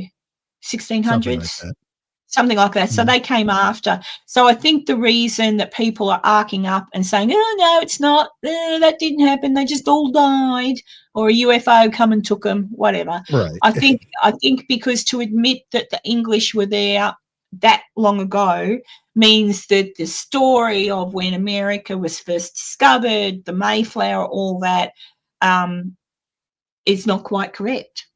In fact, these were the first people, and it also says they've integrated. So they've moved there. Vikings were way before any of that, any other Europeans. Oh, well, for sure, anyway, you know. But I thought, oh well, that's interesting, and that's the thing. See, nowadays we do have DNA. I mean, you or I can spit in a jar and get told who our ancestors were to a point. So it's pretty cool. But there you go. A little bit of that too is when you've got this age-old mystery kind of thing, and we're seeing it actually today with the release of a lot of the JFK files and stuff like that. Even if it was in black and white in some form somewhere, this person got these people together, and it was this conspiracy amongst. If it was in plain black and white, saying exactly what it was, there would still be groups of people out there. No, it was because he knew about UFOs. Teaming up with the Russians to go to the moon, do archaeology up there on a crashed craft, whatever it is, whatever their little thing is that they have in their head. And that's how a lot of these conspiracy are throughout time, where everybody kind of gets it locked into their head. No, I know it's this. I can't prove it either, just like all the other theories about it. But if it's not that one thing, that's all crap. Is a lot of people are. Yeah, and Kristen's just saying, Virginia City Sadie, Chris, my friend from Virginia City, Kristen, she's just saying peer review is tough, because that's the problem. I've copped flack from people about in regard to Virginia City. My experience, and no one in here, I'm not sure how many people are watching, so I'll tread carefully with this one, Kristen. So you all know that I'm very, very good friends with a lot of people in Virginia City, and a lot of the historians, okay? I'm very good friends with a beautiful lady who's also does her research. Kristen does her research. Taylor. So oftentimes, if you do as I did, if you dig deep and you go into areas that have had a story attached to them, so a story here, this is the story, then you go in as a researcher or historian and go, oh, okay, let me look into that. Ticka, ticka, ticka, boom, boom, boom. Oh, shit, that never happened. Like, that's just not correct. And then you have that sort of fight, not a fight. People try to make you look like an idiot and say, no, this is real. And then you get the, don't you mess with us. Don't you try and say this isn't true when it's true. So I backed off a little bit, because I realise as Kristen would realise, and as Taylor realises, when there is stories to be told to get people to come and look at something, you've got to kind of, unless you want to make a lot of enemies, in some regards, you've just got to let it go, which I've learnt to let it go, because, for example, Virginia City, the majority, not all, but the majority of the stories told in regard to hauntings about that town are not true. Never happened. But you can't say that, because people who don't want to know the truth, people who don't want to know the history, people who want to get scared or scratched or strangled or whatever by a demon, they don't care about the history. They don't want to know the truth. They want to listen to the pretend story and go in and go with that. So if you bring up the history which conflicts with the bullshit, you're kind of might be making people lose money, and that's not popular. So I've just learned to I've just learned to shut up, and I know the truth, and that's what it is. Yes, I know, Joe. Yeah. See, Virginia City Sadie lives in Virginia City, and there's a historian there, Joe Curtis, and indeed his mother back in the day. I have told this story before, but his mother back in the day, because it was a time where Virginia City, the history of Virginia City, as most of you will know if you watch my channel, is that it was a rich town, silver, like billionaires were made in Virginia City. And then, but turn of the century came, oh gosh, and silver started to dry out, people moved away, and little Virginia City became, from being this huge monstrosity of a place, shrunk down to a town. So in order for the locals, well, what are we going to do? How are we going to get people back into our town? We need tourism. We need this. We need that. There was a group of ladies, and I dare say gentlemen, who got together, had a couple of meetings, and came up with a whole heap of stories. Mark Twain walks the streets of Virginia City after midnight and haunts his old territorial newspaper building, and things like that. And people hear all this and go, oh, wow, and it brings them in. Or the Washoe Club, haunted by a hard done by lady of the night, da-da-da. Gets people in. Could be a demon, Mackey Mansion, haunted by the unhappy ghost of Mrs. Mackey and the dead children. No children died in the Mackey Mansion. Mrs. Mackey never lived in it. No lady of the night was ever come to any harm in the Washoe Club. And so far as Mark Twain is concerned, the Territorial Enterprise building that's there now, he never worked in that. His office was out of what is now the Silver Queen Hotel.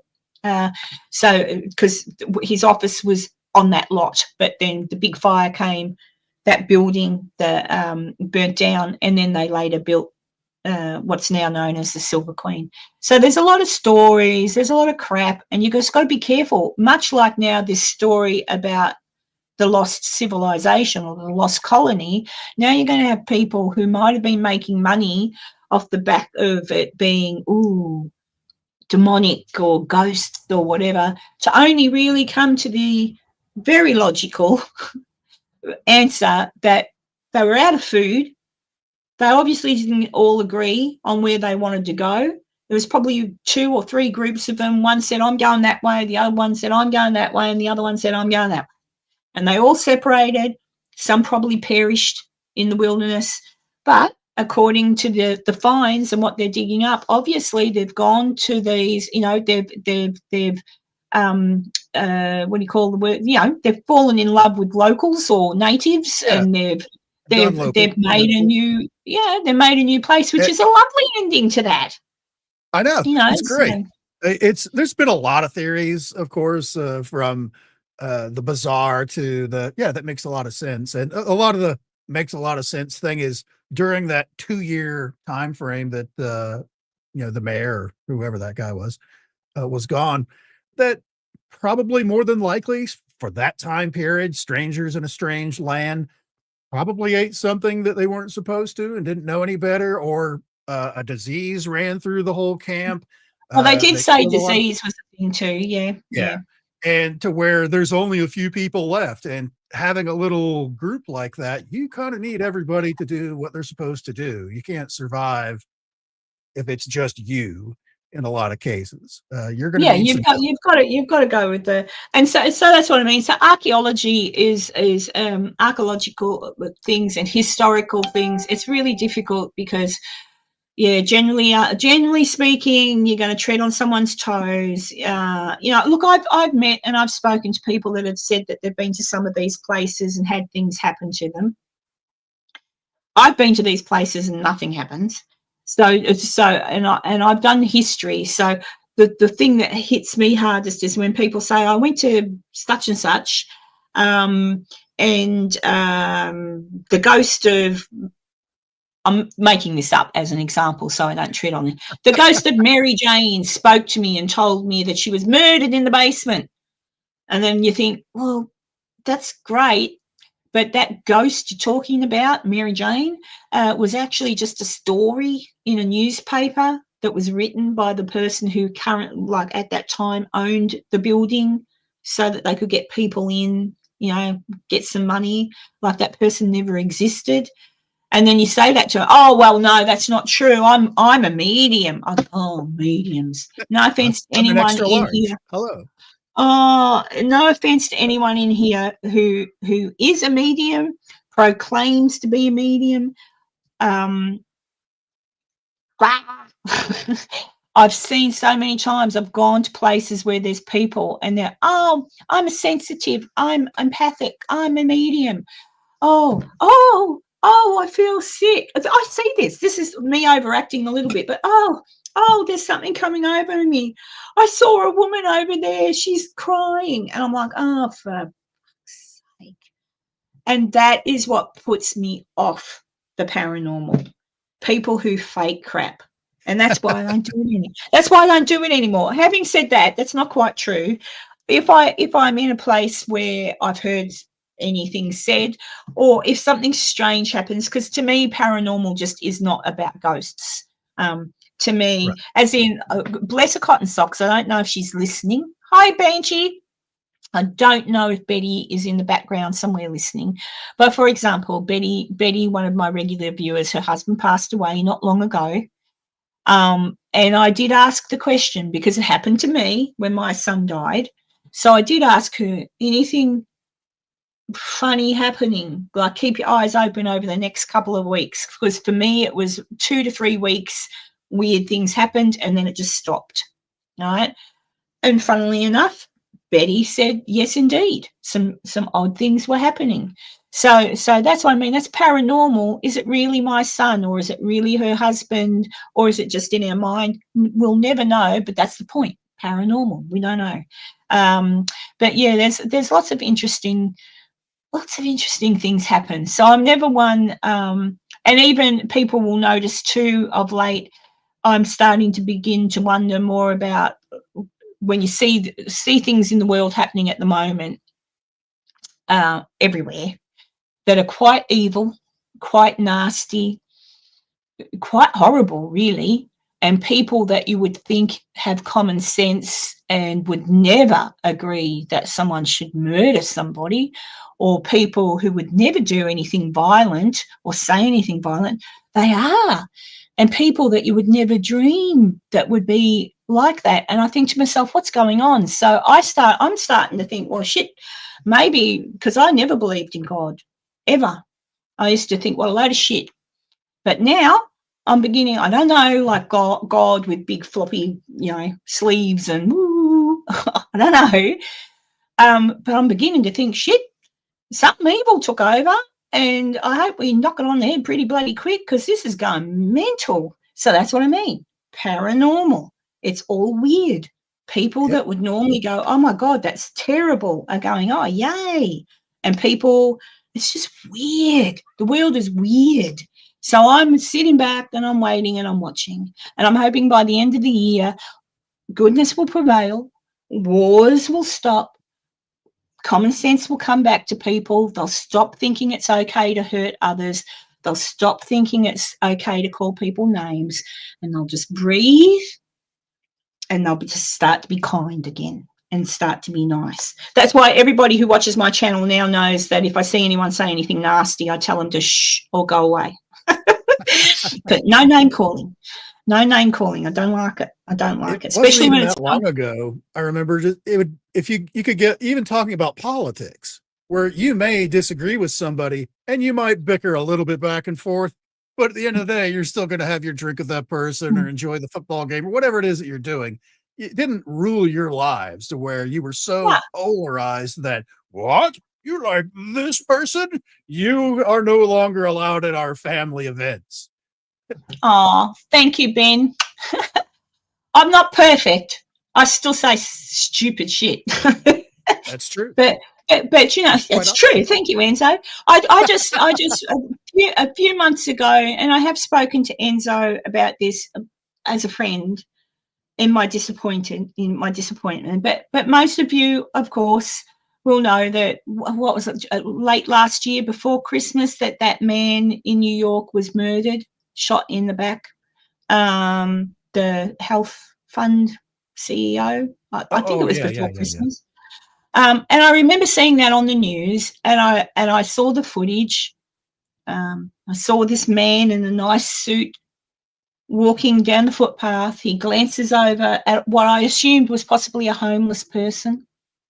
He's walking. He glances over. He keeps walking. Then out comes this person. Bang, bang. And this man in the lovely suit. And I remember watching that thinking, oh my God, what the hell? That's terrible. And then then of course, the course of the next day or two, like even the same day, people I know that I've known for a long, long time in my life that I understand to be intelligent, educated, kind people, were turning to me, not on here, just in life, saying, good work. I'm that's like, gross. Like, what? What? Like, what? Like, it made me feel ill, and it made me think, oh my God, doesn't matter what he did in his job. It doesn't matter it doesn't matter what happened, and that I saw watching that thing, to me, was it made me feel ill. I mean, this man was just going in to give a talk. It doesn't matter what the heck he did. And as it turned out, he wasn't even anything to do with that boy that shot him. The boy was going crook about things, but it wasn't even his health fund manager. It was just a random health fund manager person. And I thought, that's not. But for these people that I loved and respect, turned around and said, yeah, good. That's how people feel. Death to these people who say no to us getting an operation. I'm like, I couldn't, and I'm still, and not just that, other things as well, and just from other people, just hate, absolute venom and hate, and wishing death upon people, and saying, oh, I wish they'd die. Oh, someone should shoot them. I'm like, what is wrong with you? And these are people I know, and people I've known for 20 more years, and I'm just like, I can't believe it. There are some people out there that are just simply broken. You know, if your first response of problem solving when there's an issue is to go kinetic on somebody, that's not the right first move. That's, not if you're going to live in a society with other people, because that only devalues everything else to the point where anytime there's any issues, like, hey, could you pass me the salt? It's like, no, bam. It's like, is that what it's going to turn into? Exactly. Like I've because of the world at the minute. And like I said before, I'm starting to believe God's probably a thing. And the devil really did get in there and do some stuff. And now we've got to fix it up. So I still don't know. But I was very interested in the Shroud of Turin. I've been watching that and seeing the evidence there. And I'm like, whoa, I wonder, I want them to explain. But they say they don't at the moment. They don't have the technical knowledge to understand how that image was made. So because of high heat and almost nuclear heat that it would have taken to do that. So that's okay. One day And they'll not get burnt, to explain that. Yeah, because it's not burnt. It's just like an image. Fascinating. I watched that. It was like a 2.5 hour thing I was watching where they went through it step by step. And, okay, you know, like I'm not going to turn into a God lover and a God Bible basher because I can't stand people like that. That puts me off. But because I believe in paranormal stuff, because I believe people should be good, because I'm not scared to die, because I lost my son, and because I'm constantly reminded, like I see such beautiful things, and I see people do such wonderful things in the world. So there's good and there's bad, but at the minute it just seems like there's a lot of bad, and people, as I say, that I love and care about are part of it and agreeing with this bad stuff. And I'm like, I'm confused. And so as a human, and I don't know about anybody else, yeah, and Fats, I'd be interested to know how old you are because it's really weird. It's kind of like, I don't know about what anyone else thinks about this. It was certainly things were changing before the dreaded flu, wink, wink, thank you, Mr. Fauci, for nothing, came into place.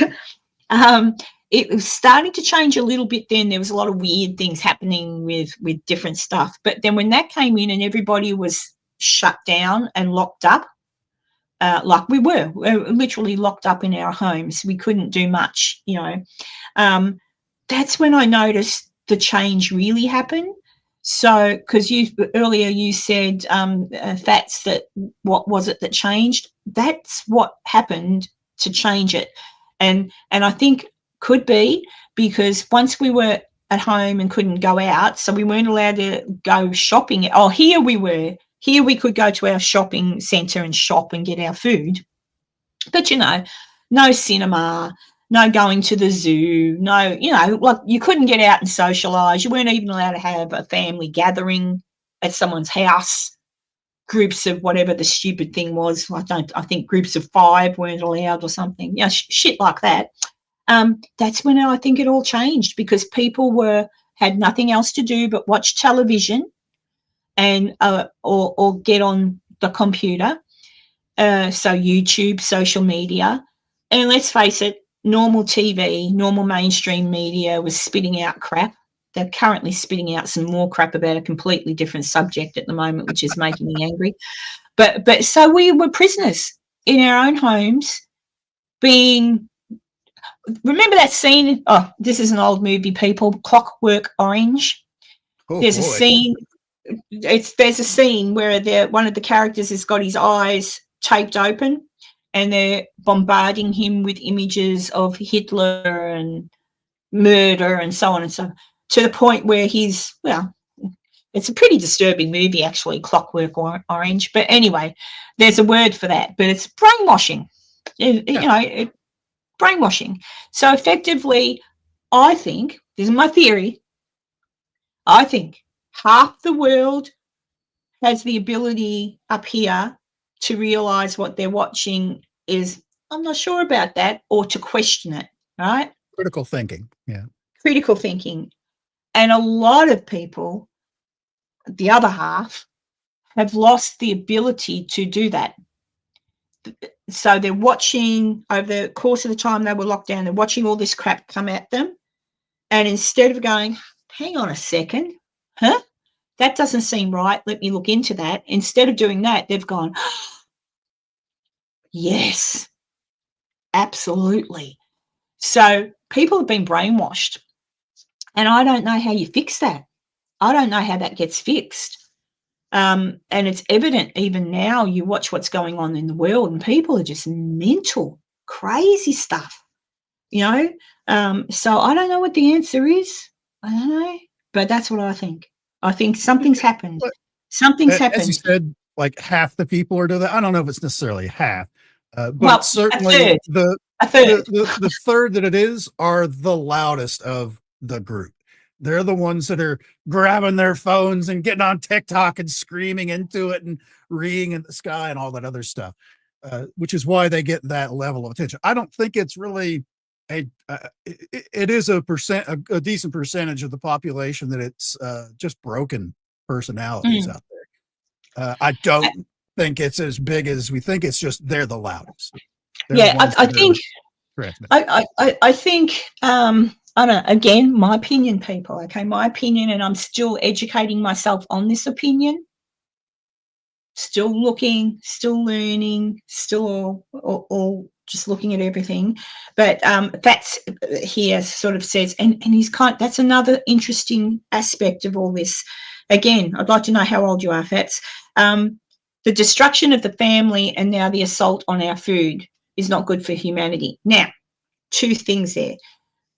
Family, when I was a little girl, and probably even Enzo, who's younger than me, but I'll guarantee that Enzo probably, as a lot of people here, it was custom, no matter where you were from. Australians, English were very big on this custom. Sunday comes.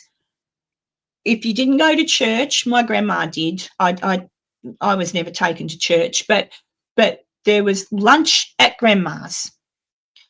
You'd all get up in the morning, put on your Sunday best, get popped into the car or hop on the train or whatever, shuffle on off with your parents over to the grandparents. All the family did it. Your cousins were there, whatever, and there'd be a big Sunday roast. You'd all sit, or meal, maybe Americans don't have roast, but sit around the table. The kids were at the kids' table. The kids would be running around out the back playing cricket or a bit of football. Mum and Dad would be inside cooking. It was it was very, very, very much a family thing to do, and family meant everything. And there was always family to support you. Then slowly, as grandparents passed away, and as things changed in society, so around about, I want to say the 80s started, that tradition sort of didn't hold much anymore. And like, you know, my grandparents passed away, or my nana did, the one responsible for doing all the cooking. She passed away when I was 18. So after that, things and people moved. That was the other thing. Some of your jobs took you to other parts of the country. In Enzo's case, he joined the Air Force. You know, so things changed. And so progressively family kind of got put on the back burner because it was a little bit too hard. And then the food thing is interesting because I've been keeping eye on that sort of thing. I was diagnosed with cancer last year. It's okay. Got it all. At least I think so. I get checked again in June. So I think I'm right. But I therefore started to look into eating and what's in our food and all that sort of thing before Robert Kennedy was, okay? I was looking at all this and I'm thinking, what are we eating? And then I was doing more research and I thought, shit, they're putting all this crap in our food. This isn't good. This is poison. And then I thought about being when I was a kid and how many instances of weird things happening to people. Like it was when I was a kid, it was meat and veg, you know, mashed potato, carrots, a pork chop, a lamb chop, sausages, whatever. It was meat and veg. And then you'd have dessert and you'd eat bread. But back in those days too, crap wasn't getting sprayed on our wheat. All this stuff that they're now spraying. Did you know? I've just done the research on this. I went down a rabbit hole for a good 2 weeks looking at all this. When you're pregnant, this is still on, don't worry, this is still on the same subject. When you're pregnant, and I've been pregnant a lot, right? You go to the doctor, and not so much with my boys. I didn't get told with my boys, which was interesting. But I did get told with my girls. When I was pregnant with my boys, I was just told to eat a healthy diet, have a little bit of fish, not too much, but just eat healthily, lots of vegetables and meat. That's what I was told. I gave birth to 2 healthy boys. My eldest son is still very healthy. Stephen, unfortunately, no longer with us, but when he was healthy, okay? when I had my girls, I was told I must have take those vitamins that you take, you know, the multivitamins with folic acid in them. Oh. Very important for the development of your child. And I'm like, oh, okay. I took them. I have 4 children, 4 female girls with autism. Okay. Is there a connection? I don't know. But what did I find out about folic acid? Get this. Folic acid is a man-made chemical. It's made by the pharmaceutical companies. In 1993, they approached the government and said, we've got this thing, it's called folic acid. If you spray it on everything, your rice, your grains, all of your food, guess what? It'll help people. Oh, says the government. Yeah, all right then. Money changes hands, however it works. And now, when you pick up anything that's got flour in it, mark my words, look on it. If it says enriched or fortified, it doesn't mean it's good for you. What it means is they've sprayed it with folic acid. Yeah, it comes extra from stuff in it. Yeah, it's got extra, right? So I thought, shit. And then I looked into what that does to the pregnant woman and folic acid, because your body, your actual human body cannot, because it's a man-made chemical, our bodies can't break it down. We don't know how to utilize it. Some can, some bodies can. It's around about half of the population. What it's trying to mimic is folate, all right? So folate is in everything naturally. Your leafy greens, tons, vegetables, tons. Folate's normal, naturally occurring in everything. So that is where I've started to go down that rabbit hole of what the hell else are they putting in our food? Something's not right. And when I can say, I had even my daughter who is autistic said, immunizations don't cause autism. I don't know if they do or they don't. I just know that when my girls were born, things changed in regard to the immunization program. Folic acid was being sprayed on all the foods and God knows what else. So it is interesting to me that my older children, you know, fine, healthy, fine, good pregnancies, whatever. And now, though, my 4 girls, all autistic. And all from that time onwards, if you know what I mean. So conspiracy theory, bullshit, I don't know, but it's interesting because what I've looked into is factual. Like, it's factual. You can look it up yourselves. When was folic acid introduced and whom by? It was, I can't remember off the top of my head the name of the pharmaceutical company, but it's a pharmaceutical company. I don't think it's, you know, Pfizer, it's some other mob. But all these things happen and it all gets put into our food. And, you know, and then all of a sudden I have that freaking bloody, you know what, in my arm because I couldn't keep my job if I didn't. And, oops-a-daisy, 2 years later, I've got thyroid cancer. And when it's never been in my family, coincidence? Probably. But, yeah, I don't know. Telling you. Conspiracy theory. Yeah, I don't think it'll come back. I hope not. And I've also changed my diet a lot. I've lost a lot of weight. I still crave for cake every now and then. I found it. You found the weight. I do now, though. I buy, or just for those who do cook, I do buy now the organic flours and stuff, so that if I make a cake or whatever, it's just organic. I know it hasn't got any of the enriched anything in it, but it's still really hard because I think the majority of our food has got crap in it that's been allowed. I mean, you almost have to go back to if it grew out of the ground or walked or swam at one time, you can eat it. Anything else, if it comes in a box, as much as I'd love there to be a macaroni and cheese mine where you could say, yes, it's naturally produced. No, you shouldn't be eating it probably. But it's been a few minutes, but I saw a tuber chat. chat earlier. Big shout out to them. And Oh, was he in? I didn't see him because I was on a it rant. about 10 minutes ago, and I didn't want to interrupt the rant. Oh, But, Kevin, stop by. thank you. If you're still listening, he's probably not because he's a busy man. He pops in, he pops out. But thank you, Kevin, for that.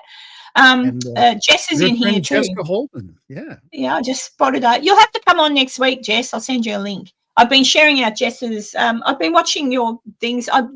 Jess, every Wednesday.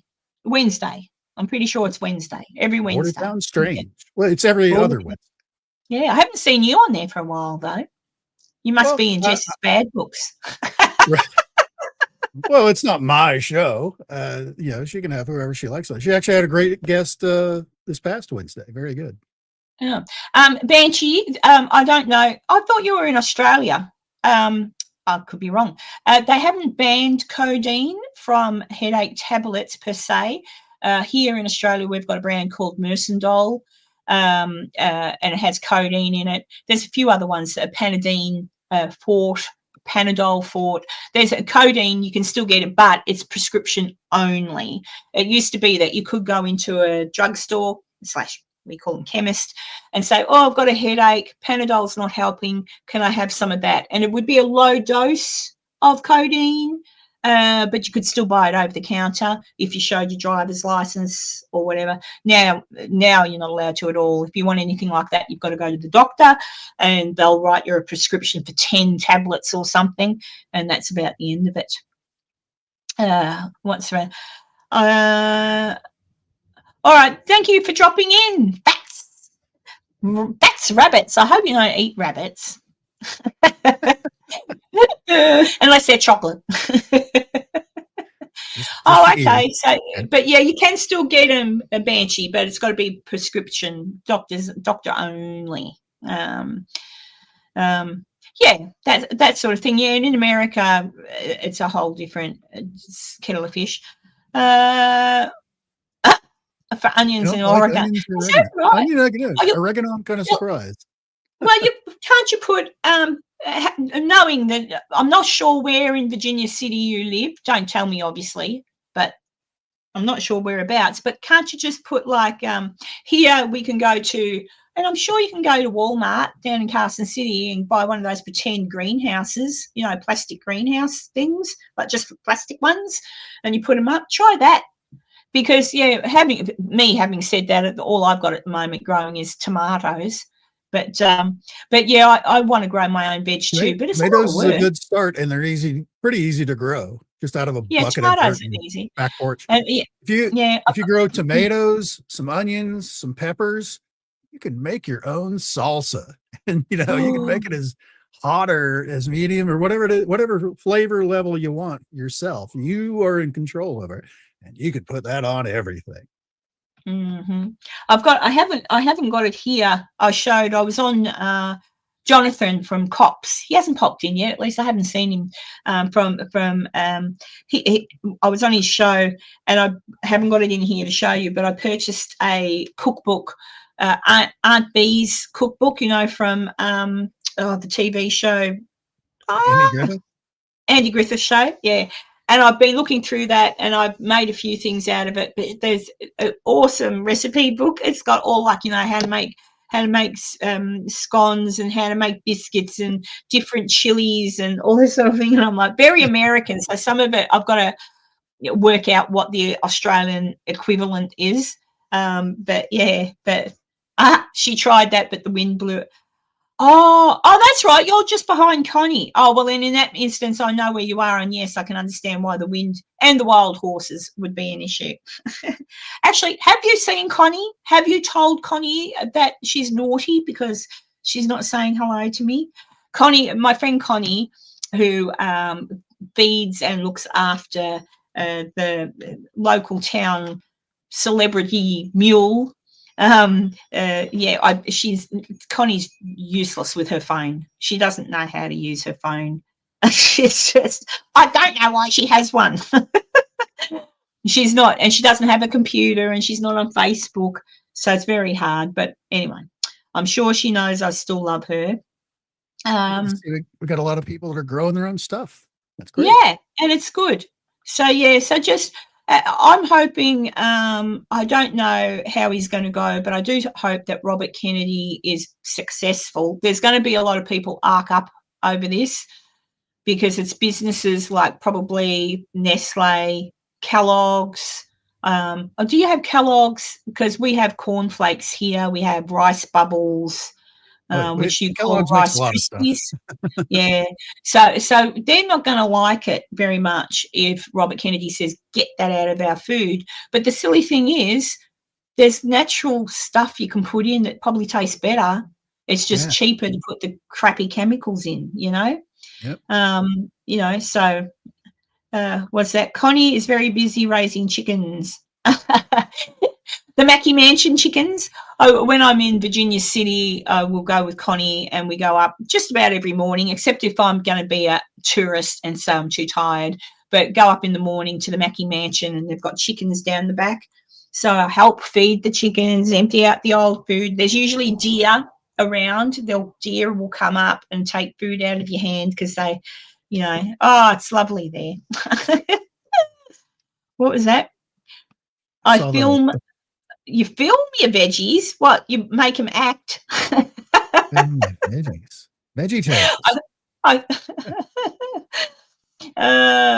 Dear. But yeah, so I don't know. Geez, I've gone on a few rants, haven't I? I hope someone's learnt something. So you know, so just be aware that when you're in the shops and if you care about what you put into your tummy, and if you buy something and on the back of the packet it says enriched, or if it says fortified, try and look for something else that says organic and doesn't have that put on the back, because that's what that is. It's the spray. It's the folic acid, and I'm pretty sure it's sprayed, and it's done in like the farmers. And I think the farmers don't have a choice. Some of them. I'd be interested to know. But anyway, hopefully we'll get it sorted out. What's Enzo showing me? Since we're talking about down in is it St. Augustine, Florida, they've opened up the Capybara, is that how you say it? Cafe, where they have live capybaras that you can pet and hold and all that stuff. They also have like a Capybara and Friends Day where it's got like an armadillo and a skunk and a little Joey that you can handle and play around. So you're at America's only Capybara Cafe. Here. I want to go there. That looks so cute. Yeah, just mute her. Yeah. And look, I've only seen that I've seen those a couple of times at our zoos here. They've got them at the zoo. I didn't realize that they got that big. And I also watching this video, I didn't realize they had webbed feet. Actually, I think I could be wrong, but the ones I've seen at the zoo are bigger than that. So they're probably babies. Really? Yeah, I think so. They get pretty big. Yeah. Or not humongous like a Rottweiler, but you know what I mean. I think there that's an armadillo. See, I think there is something just funny about those guys. I don't know what it is, but everybody loves them. So Dee has a channel, Enzo. That's what it is. She's got a channel, so she films her vegetables. Do you put little eyes on your carrots and make them talk? I would. They're pretty cute. But, I think Ben. I think a lot look how now. Tiny that little guy is. That's funny. I don't know enough about skunks, but is it both male and female have those glands, or just one or the other? I'm pretty sure both of them have them, and a lot of people have them as pets, where you can have you just have the glands taken removed. Out. Yeah, you get the gland removed. Yeah. My friend Connie had a pet skunk. I believe from memory she called her pet skunk Mary. Got themselves a little wallaby there. I don't know if you may pay extra to maybe pet that guy in the back too. Oh, with his furry beard. But anyway, you've said I'm just off. I was just off to the side. I'm not going to talk about it, but I have to laugh. that you had that picture up, and off to the side was a picture of that judge that got arrested, the Oh, female yeah. judge. You stupid woman. She deserves to be arrested. She broke the law. You can't be doing that shit. So I don't know. Oh God, it's kind of amusing. I'm watching the world go by, and I'm like, what's going on? And there's no escape. Elon hasn't made his rocket ready yet to go to Mars. I see steps. Yeah, I see he's stepped back now, so he's going to let Doge do its thing, and he's just going to go back to managing his businesses, which will be good for him. But yeah, so I wonder how long it takes till he starts getting people putting, I'll go to the Mars. I just want to get away from this madness. But as I say, I'm hopeful by the end of the year. I'm just hopeful by the end of the year things kind of are normal, like people come back. I think people, for example, my son is moving back up this way toward me. He'll be posted here in Brisbane for 2 years. So I'm happy because that means he'll probably be at most 45-minute drive from my house. So I'm super happy. I will be that grandma. I will be saying barbecue and a roast dinner at Nana's house at least once a fortnight because I'll probably be busy and everything. But yeah, I'm just hoping that common sense comes back to a lot of people. Again, we're allowed to speak our mind so long as we're not horrible to people. Like, you know, you can speak your mind, you can say shit, it's all right, so long as you're not nasty and call people horrible names or wish death upon them. But, you know, you can have your opinion, for Christ's sakes, of course. But I want people to start thinking about being kind to everybody and loving their family and remembering to do nice things. Otherwise, what are we about, really? The human race is turning into something ferocious and horrific. A melding of words. I want it to be like it was when I was a kid, and not IT wise. Like, we've got some good things happening with stuff like that. I just mean family and friends, and not wish DEATH on people. Like, you know, not be violent and think that that's okay, or not say, oh, isn't that great that person got killed? No, like, I wish that had all stopped. Murderers, baby murderers, yeah, that's different. But let them go to jail. The other prisoners will deal with them. I reckon that's might be what will end up happening. Except that's the thing too. When people go to jail, that's another thing. When I was a kid, if you went to jail for doing anything bad to children or women, I know that bad things happened to you in jail. Yes. So that you could not do that to any, yeah, right? But then I want to say, I think around about, again, the 80s, around about mid-80s, it started to be that they would separate prisoners. So because that was happening, justice was happening in the jail system, and so they separated. So now, you know, I know I lived in a town called Sale in Victoria, and the prison there was primarily for kiddie people, those sorts. So no one was none too happy about that, but that's why, because they moved them out of mainstream and put them so they're all like-minded. I don't know, but so now you can't even say that the prisoners will give justice to those that go to jail because the mongrels will get protected. Like, I just think, yeah. But then again, I'm not vicious. You don't want to, I don't know. I don't want to see someone get beaten and tortured and stuff. Just make it quick. Just make it quick. But there's, you know, imagine how rich our countries would be if we didn't have murderers and stuff being fed in the prison system. We'd be rich. All that money could go to feeding people who deserve to be on the planet, not murderers. Anyway, that's another whole different debate, so I'll shut up. Yeah, shush. Careful, Karen. Yes, just be kind. Yeah, there you go. Be kind to each other. Be excellent to each other. Yeah. Hey, Dee, yeah, excellent. Dee, do you listen to Triple J? My little brother had a band that was very popular back in the day, still popular. He went and did my dad was saying a couple of months ago, I think I sent you a clip. Did I send you that clip, Enzo, of my little brother performing? Or maybe I didn't, because you I wouldn't don't know who remember he is. that. No. So my little brother anyway was, still is in a band called, oh God, eddy current suppression ring is what it's called. Eddy current suppression ring. Any electricians or people who know about electricity will know what that actually means. But that was the name of his band, and they were very popular. And so every now and then, and in America too, they had a MasterCard ad that used one of their songs back in the day. So my brother is the first one to say he can't sing. He's a performer. He can't sing. It's like, wow. He can't sing, but I love my little brother.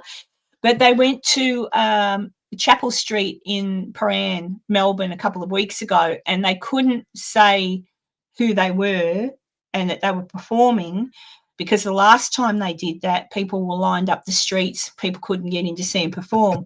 So they went into this pub under a different name, like just some crazy, stupid name. But word got out. So again, they were lined up down the street to see him perform. And I said to my dad, I said, tell Brendan to just do another tour. Go to America again and go around Australia, make some money. And but apparently they're not allowed to, because their wives, they're dads now, and their wives don't want them traveling and being away from home. And I'm like, oh, Doesn't sound very rock and roll. no. I said, bloody women. Women, putting your children first before that. But yeah, but I did share that out. It was funny to see. And my brother, what do you call it? Crowd surfed. Oh, really? Yeah, so, but yeah, eddy current suppression ring. And I would play one of these songs, but YouTube will probably hit me with that. And even if I say, that's my brother, they'll probably still make me cut it out. But yeah, but that's a while ago. That's memories. But there you go. Yeah, But, so you probably would know one of my brother's songs. Actually, I know a way to do it. We're nearly finished. I've got 4 minutes till I'm going to hang up. Hang on. I'll see if I can find, because it's kind of funny. Well, while you're looking for that, I have something down below. Yeah. If you want to pull it up, and we can talk about that while you're looking up that other stuff. There you go. We opened the show with talking about the meteor down there in Australia, which was about fist size, moving in at 40 kilometers a second. Here in the U.S., we had some similar size objects raining down from the sky this past week. Down in Cobbler, Texas, we had several big tornadoes touch down across the state. That did a lot of damage, but one of the most surprising things out of it was the size of the hail that was associated with these storms. In the U.S., we have like a general scale of things that comparison video here, where it starts off with like pea-sized hail, and then like penny and nickel and so forth, like this. Pea, mothball, penny, nickel, quarter, ping pong, golf ball, hen egg, tennis ball, baseball, softball sized hail. Then there's DVD sized hail. And when this storm was going on down in Texas, that was the alert that they were putting out, is this storm has DVD sized hail associated with it. Like, what the F? I've lived around here for quite a while, and everybody that lives in the middle of the country where tornadoes are prevalent is kind of like their own amateur meteorologist. We follow this stuff like crazy. Everybody's Imagine if that hits you hit you in the head. It'd kill you. And this was the first time I'd ever heard them actually say in an announcement, we have DVD sized hail. I was like, that can't possibly be true. So I went on a search for pictures of hail from this storm. And here's a few of them right here. You can see this is a regulation size baseball. These aren't quite DVD size, but that's still pretty damn big. Because it's going to do this to your windshields of your vehicles, much like in the hood and the roof of your car. It's just going to get pummeled. But here's a few more pictures. Look at this one.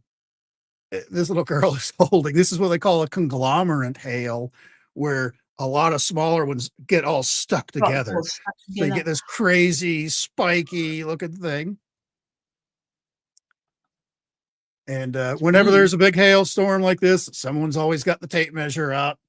Got my tape measure ready just in case to hold out to show how big these things can get.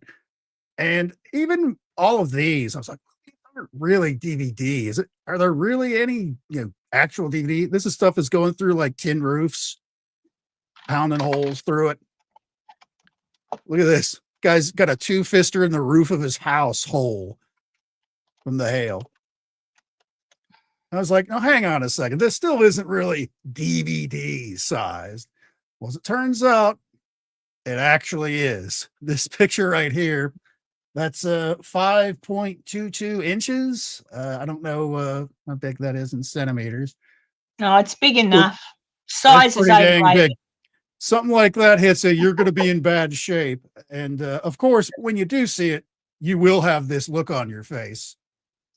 Where this is actually a storm chaser that was out videoing a lot of the tornadoes and stuff like that, and he had to stop and pick up one of these things and get a picture of it because it's just monstrous.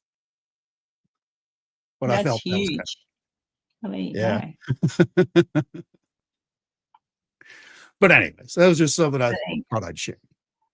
Well, Dee, this is for you, all right? And if I get done for it, I'll yell at my brother because I've gone to their official site. So if I get done for this, I'll say, "That's my brother."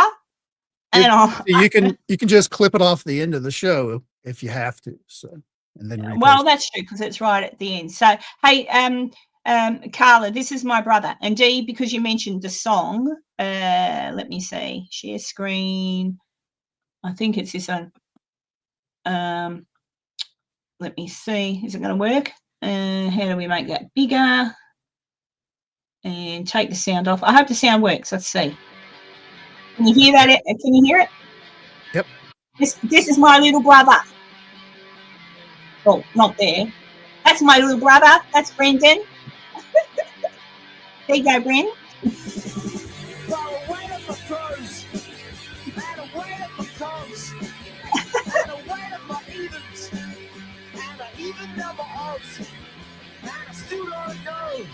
Put his link to that video in the chat.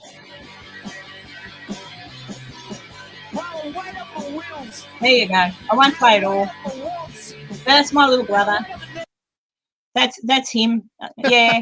I betcha within an hour I'll get copyright.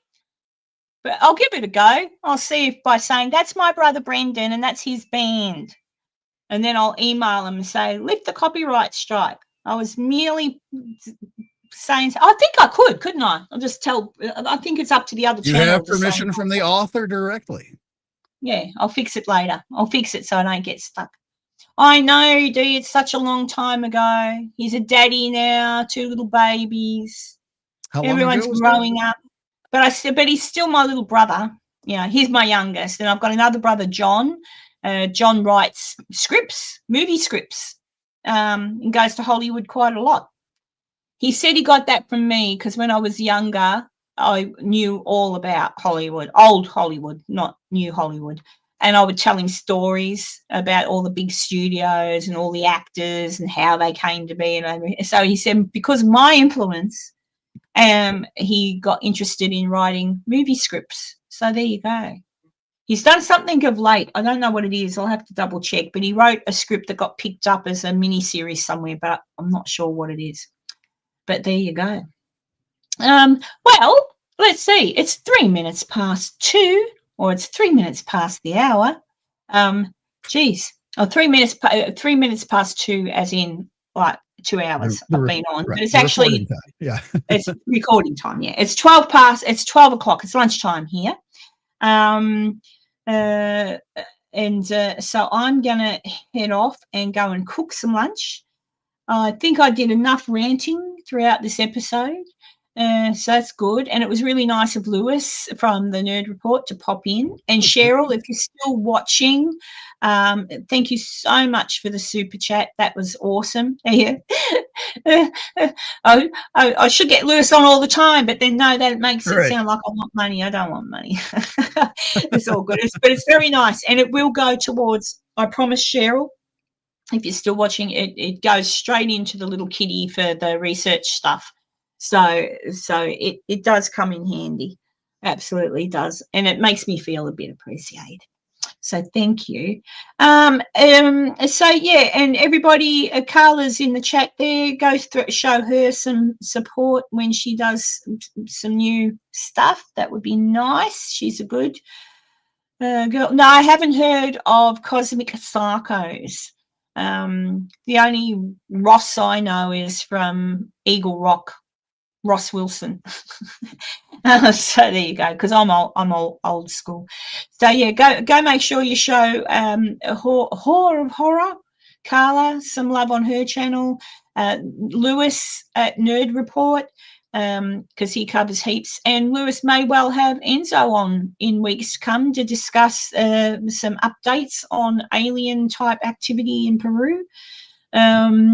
And Lisa from Grayson Report, who does much, she's really good. I love Lisa's channel. She's always got a smile on her face, never any drama with Lisa. So Grayson Report, if you want to go check her out, and even rewatch her lives, because you don't have to literally, that's the thing with the live streams, you don't necessarily have to just watch it live.